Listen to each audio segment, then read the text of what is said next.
What's up mga kanegosyo? Ngayong araw, bubuksan na pala natin yung piso wifi. Ito yung susi ng piso wifi natin. Tara. Bubuksan na natin siya for today's video.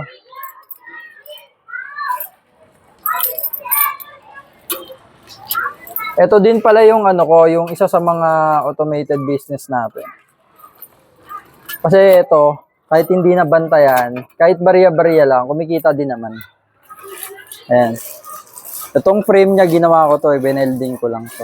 Kasi net-up ko dito.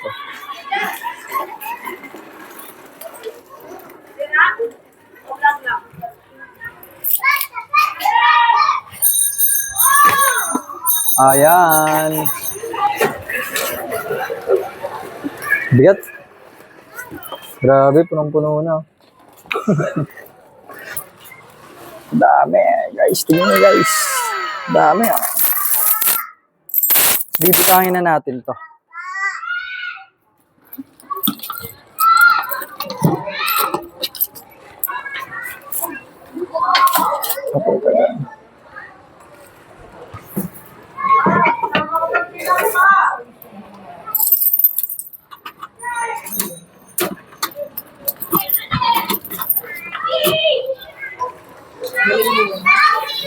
Tara, let's go!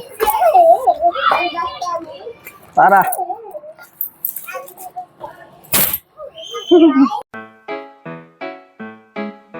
Do ba do ba do ba do ba do ba do ba do ba do do ba do boo do a boo ba do ba do boo boo ba do do ba do ba do ba do ba do ba do ba do ba do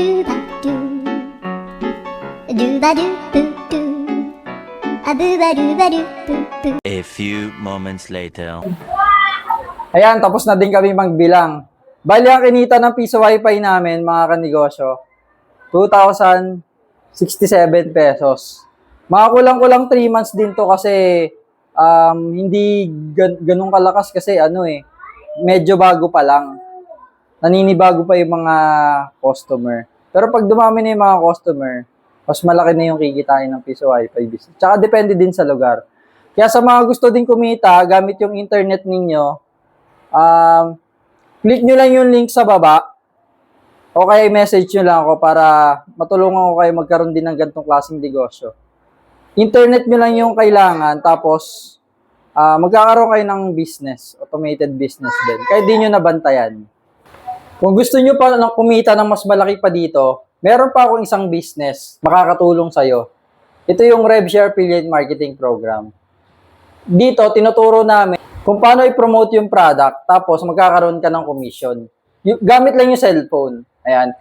I-follow mo ako sa FB page, YouTube, Instagram, or TikTok para makita mo yung mga video tutorial. Para ma-share ko din sa'yo. O kaya i-click mo yung link sa comment section. Ayun lang. Follow for more. Kita kits!